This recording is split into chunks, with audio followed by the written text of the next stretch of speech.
పన్నీర్తో మీరు ఎప్పుడైనా పన్నీర్ బుజ్జి ట్రై చేశారా? ఈ పన్నీర్ బుజ్జి చపాతీలోకి చాలా టేస్టీగా ఉంటుంది.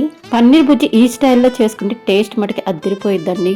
రండి చేసేసుకుందాం. ముందుగా పన్నీర్ 200 గ్రామ్స్ పన్నీర్ తీసుకొని ఇలా గ్రేట్ చేసుకొని ప్లేట్లో పక్కన పెట్టేసుకోండి. స్టవ్ మీద కడాయి పెట్టుకొని కొద్దిగా ఆయిల్ వేసుకొని 4 లవంగాలు, చిన్న చెక్క ముక్క, అలాగే 4 యాలక్కాయలు వేసుకొని ఫ్రై చేసుకొని కొన్ని చాప్ చేసేసుకున్న ఆనియన్స్ కూడా యాడ్ చేసుకొని ఇలా బ్రౌన్ కలర్ వచ్చాక ఫ్రై చేసేసుకోండి. ఇప్పుడు కొంచెం అల్లం పేస్ట్ యాడ్ చేసుకొని పచ్చివాసన పోయిందాక ఫ్రై చేసుకొని ఇప్పుడు చాప్ చేసుకున్న టమోటాలు కూడా యాడ్ చేసుకొని మగ్గనివ్వండి. టమోటాలు మగ్గిన తర్వాత కొంచెం సాల్ట్, పసుపు, కారం, ధనియాల పొడి, జీలకర్ర పౌడరు అండ్ కొంచెం గరం మసాలా యాడ్ చేసుకొని కలుపుకొని ఆయిల్ బయటికి రిలీజ్ అయ్యాక 1 టీ స్పూన్ శనగపిండి వేసుకొని కస్తూరి మేసి క్రష్ చేసి వేసుకోండి. అలాగే కొంచెం వాటర్ యాడ్ చేసుకొని మసాలాలు మాడకుండా ఉంటాయి.